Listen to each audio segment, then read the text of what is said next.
So we are finally here, ladies and gentlemen, for the NFC Conference Championship, aka the NFC East Conference Championship between the Washington Commanders going into Philadelphia at Lincoln Financial Field against the Philadelphia Eagles. Now, this will be the third time that these teams would play, and they will play at 3 o'clock Eastern Standard Time right here on Fox, so you don't want to miss it. Now, we all know, like I said before, this is the third time that the Washington Commanders and the Eagles will play. They did split the division in the regular season when the Commanders won a game and the Eagles won a game. So we're going to get down into it and who's going to win this game, and we're going to give our predictions right here on Sports Talk with Darion Hopkins. So let's get into it and let's talk about what the Commanders' storyline to watch for going into this game. Now, it will be interesting to see how Washington can handle the defensive tackles of Jordan Davis and Jalen Carter, and adding the running back Saquon Barkley on the offensive side of the ball.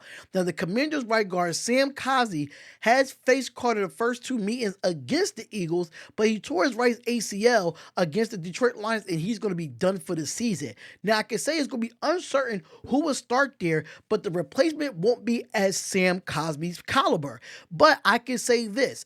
When it comes to the level, they must handle one of the best defenders in the NFL. Now, as for Saquon Barkley, he gained 130 yards and 3 touchdowns on just 3 of his carries against Washington this season. So 26 others went for 2 yards or less. So for me, for the Commanders, you're going to have to stop the run some way, somehow with Saquon Barkley, trying to make sure that he doesn't get a big run. Because once he gets starting to get the big runs, the confidence starts to come up for Philadelphia. And you don't want your defense out there on the field, because we saw last week in the divisional round where Jahmyr Gibbs was running through the tackles, running through these defensive tackles, and knowing that you don't have a Darion Payne, you got to clamp down on the running game. Because I know your passing game is really good for the Commanders. We seen it last week, how y'all did Jared Goff. I can see y'all doing that with Jalen Hurts as well. But that running game is going to be the main factor on y'all winning this game or losing this game. But let's talk about the Philadelphia Eagles in their storyline as well.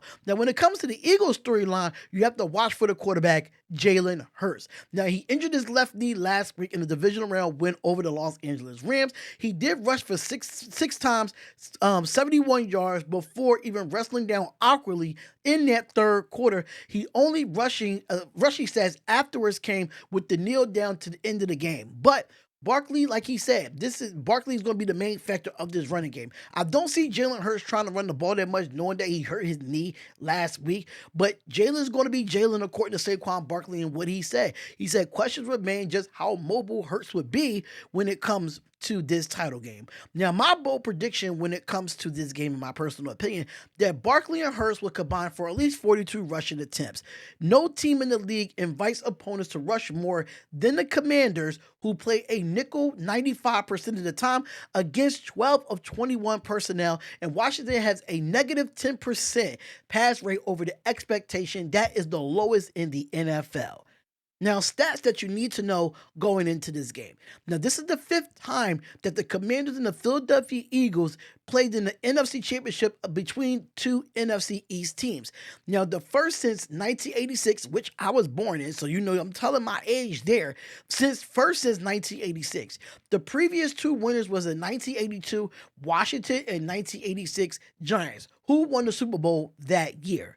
Now, the matchup X factor for the Commanders is definitely going to be Dyami Brown. Brown has added a big play element to the Commanders' passing game as a third-level target for the quarterback, Jaden Daniels. Now, in Washington 2 playoff games, Brown caught 11 passes for 187 yards and a touchdown. So look for the Commanders to offensive coordinator Cliff Kingsbury to set up Brown for concepts that both split safeties and man coverage. But for the Commanders as well, they have a great tight end, which is a former Philadelphia Eagle, and Zach Ertz. Zach Ertz is another one that have caught 3 touchdowns in the last 4 games for the Washington Commanders. And you have, of course, Terry scary. Terry McLaurin, the guy has had 8 targets for 6 receptions for 100 and something yards and probably a touchdown or 2, if I'm not mistaken, against the Detroit Lions. But Scary Terry was the guy that definitely got the job done in helping Jaden Daniels get where he need to go.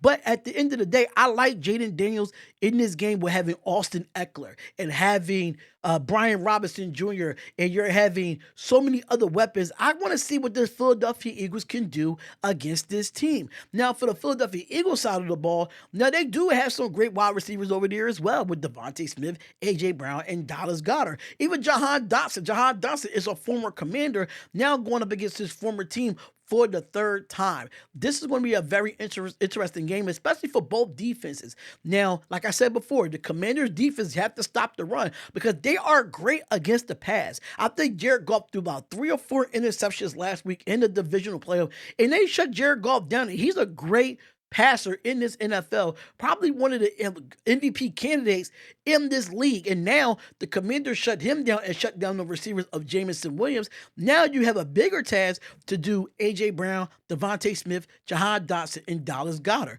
When it comes to the Philadelphia Eagles offense, let's see what Kellen Moore's mindset is at, because we know that he's been getting calls from coaching interviews. Probably the Saints, he might get interviewed there. He did interview at other places. He did interview with the Dallas Cowboys. Let's see what his mindset is at offensively, and let's see if the Eagles can be on the right track. But for that Commanders defense, we already know that you're already good against the pass, and we already know that you're not great against the run, and vice versa. I feel like both defenses are good on both sides of the ball. This is a mirror match, and we've seen these two teams play each other twice already, and for the 3rd time, I think both teams definitely know each other, so I feel like this is going to be a close game. Now, for me, the X factor for the Philadelphia Eagles probably will be Dallas Goedert. How will the Commanders definitely stop Dallas Goedert in the passing game? We'll see if you could put Bobby Wagner on that defense side of the ball. You have so many great backs for the Washington Commanders. That could be a good play, or a turnover could be the main factor of who win this game. You have to play all 3 phases of the game if you're the Commanders and the Philadelphia Eagles. It has to be offense, defense, and special teams. But in my personal opinion, I would love for the Commanders to have Jaden Daniels be the first guy in Super Bowl history to go to the Super Bowl as a rookie. That would be interesting to see. But the Commanders fans, you did something wrong there. You did something wrong here that you put the Commander's gear on the statue of Rocky at the steps at the Art Museum in Philadelphia. You did that wrong. We see the Vikings do it. We see so many teams come into Philadelphia and put their gear on the Rocky statue, and you decide to do that, and now the Eagles are undefeated. I think they're like 6-0 in the playoffs when you put the gear on the Rocky statue. You can't do that. You can't do that, Commanders. Just go in there and do what you got to do. But for me, I know a lot of Commanders fans was on my last video, and I know they're going to be mad at me. But I'm going to take the Philadelphia Eagles to win this game. The Philadelphia Eagles will win 27-24. Now, the only way I can say the Commanders win this game, if they have the ball last in their hands and keep Jalen Hurts and that offense off the field. Now, if Jalen Hurts and that Saquon Barkley offense is on the field, they're going to go down and probably kick a field goal to win the game. But Jake Elliott has not been great this year, so that's another thing too. You have to look out for that. But at the same time, I still feel like at the end of the day, the Philadelphia Eagles are going to win this game 27-24 in a dramatic fashion. And I have to give it up for the Washington Commanders at this point. The Commanders has been a shocking this year, but being 12-5 and making it to the NFC Championship is definitely overachieving for the Washington Commanders, and hope to keep the consistency going into years to come with that star quarterback in Jaden Daniels. But I'm picking the Philadelphia Eagles to win this game 27-24. Let me know what y'all think in the comments, man. Let me know what you think. Make sure you comment, like, and subscribe to the channel. It is Sports Talk with Darion Hopkins, and I'll see you in the next live stream or in the next video. Peace.